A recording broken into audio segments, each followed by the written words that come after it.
الحمد لله نحمده ونصلي على رسوله الكريم أما بعد أعوذ بالله السميع العليم من الشيطان الرجيم بسم الله الرحمن الرحيم أفمن يتقي بوجهه سوء العذاب يوم القيامة وقيل للظالمين ذوقوا ما كنتم تكسبون كذب الذين من قبلهم فأتاهم العذاب من حيث لا يشعرون فأذاقهم الله الخزي في الحياة الدنيا والعذاب الآخرة أكبر لو كانوا يعلمون۔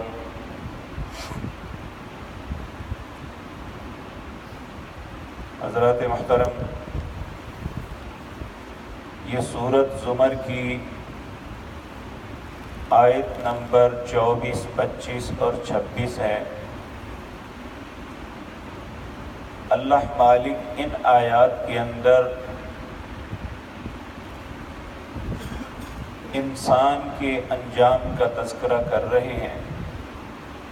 گزشتہ آیات میں اللہ نے یہ فرمایا ذَلِكَ هُدَى اللَّهُ يَهْدِي بِهِ مَن يَشَاءُ،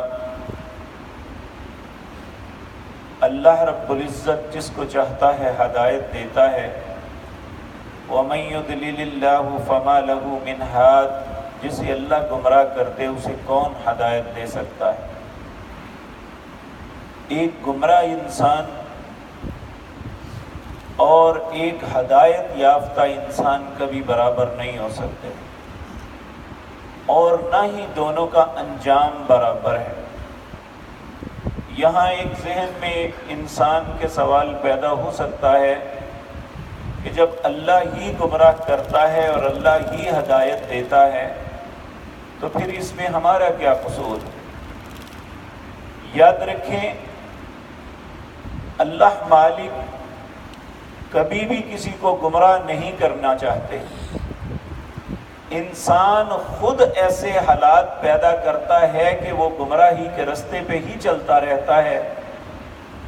اتنے دلائل اللہ نے قرآن عزیز کے اندر ہدایت کے رستے کے لیے دیے ہیں، وہ نہیں قبول کرتا تو پھر اللہ اسی رستے پہ اسے چلا دیتے ہیں۔ تو اگر کوئی انسان ہدایت کا طالب ہے تو ایسا ممکن ہی نہیں کہ اللہ اسے ہدایت نہ دے۔ ہم نے یہ بھی بات پچھلی آیات میں پڑھی، اللہ رب العزت نے فرمایا کہ انسان خود اپنے آپ کو خسارے میں مبتلا کرے گا۔ ان الخاسرین الذین خسروا انفسهم، خسارے میں وہی پڑے گا جس نے اپنے آپ کو خود خسارے میں ڈالا۔ کیا مطلب؟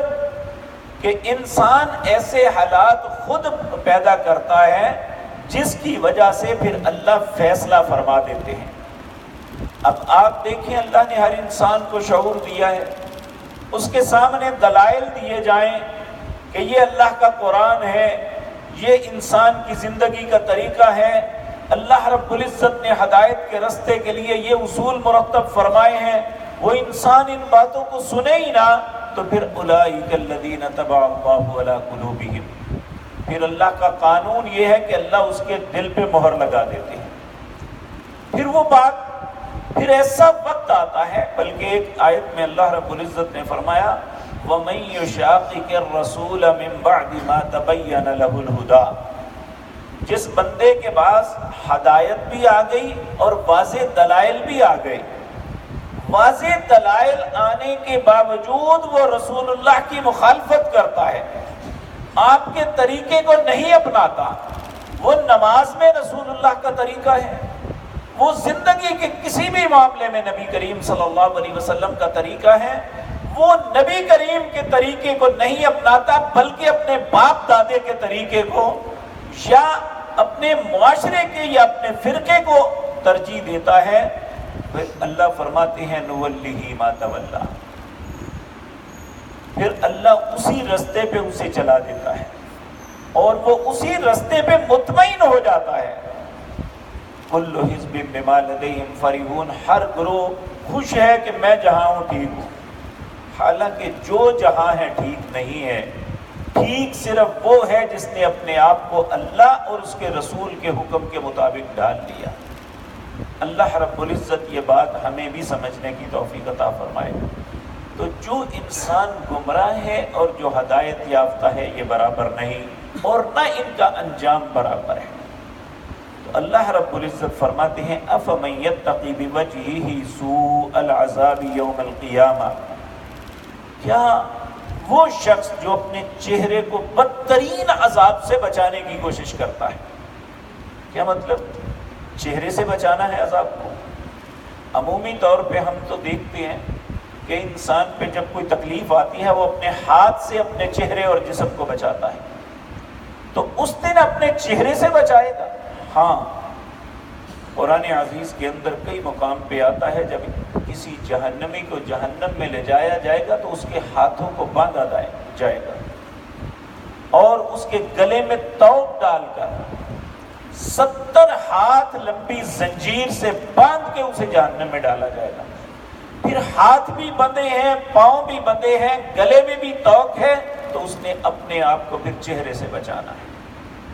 اور دوسری بات یہ ہے کہ جہنم کے عذابوں کا جہاں بھی تذکرہ آتا ہے وہاں یہی آتا ہے کہ سب سے پہلے اس کے چہرے کو جلایا جائے گا، کیونکہ انسان اپنے چہرے کے لیے ہی سارا کچھ کرتا ہے۔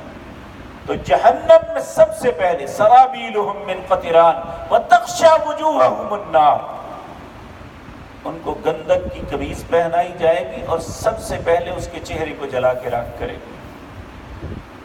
تو اسی طرح بے شمار مقام پہ ایسے ہی الفاظ آتے ہیں کہ جس میں چہرے کو جلانے کا تذکرہ ہے، اور یہاں بھی أَفَمَن يَتَّقِ بِوَجْهِهِ سُوءَ الْعَذَابِ، کیا جو شخص اپنے چہرے کو بدترین عذاب سے بچاتا ہے قیامت کے دن، کیا وہ اہل جنت کے برابر ہو سکتا ہے؟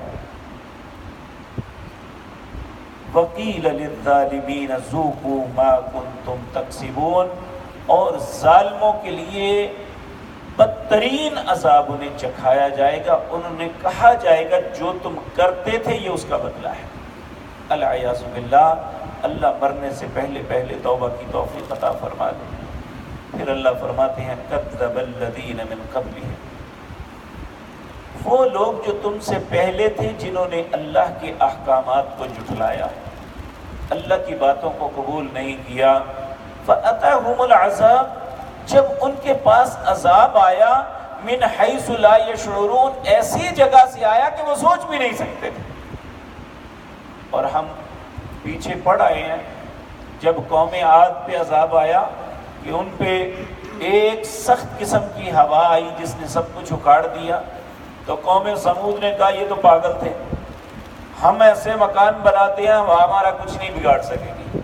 انہوں نے پہاڑوں کے اندر کھود کے مکان بنا لیے۔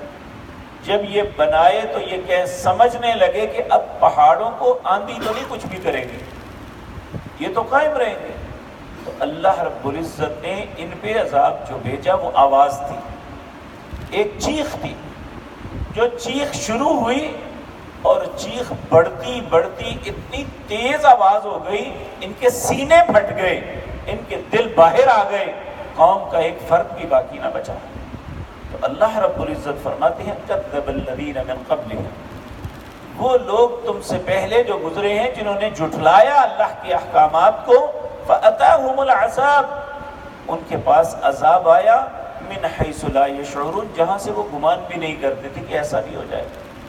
اسی طرح قوم شعیب پہ بادل آئے اور بہت لمبی مدت بارش نہیں ہوئی تھی، ساری قوم بڑی خوش، لو جی بادل آ رہے ہیں، اور ساری خوشی سے نکل کے اچھل کود رہے تھے، تو اللہ نے اس بادل کے اندر سے پانی برسانے کے بجائے آگ برسائی اور قوم کا ایک ایک فرد جل کے راکھ ہو گیا۔ العیاذ باللہ، اللہ ہم سب کو اپنی پناہ میں رکھے۔ تو اللہ رب العزت فرماتے ہیں فَأَذَاقَهُمُ اللَّهُ الْخِزْيَ فِي الْحَيَاةِ الدُّنْيَا، ہم نے ان کو دنیا کی زندگی میں بھی ذلت کا عذاب چکھایا۔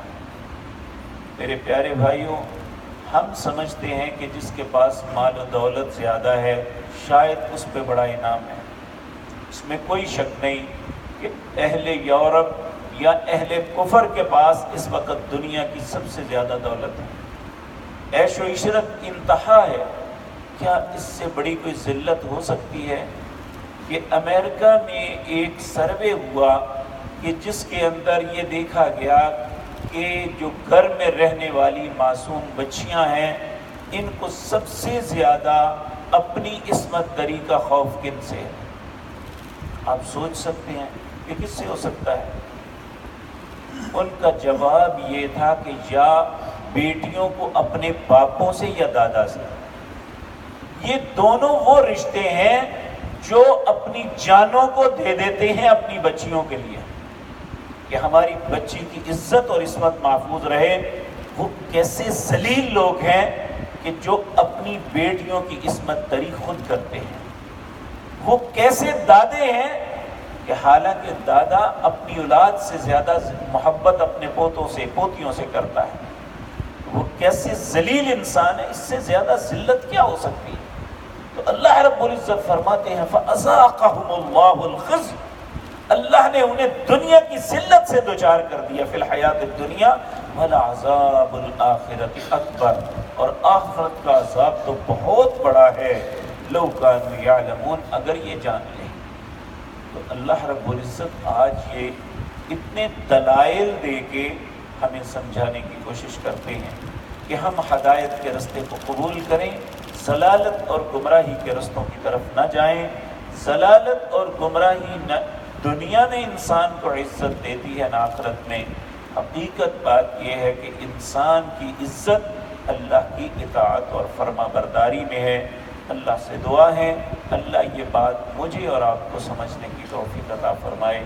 اقول قولی ھذا استغفر اللہ۔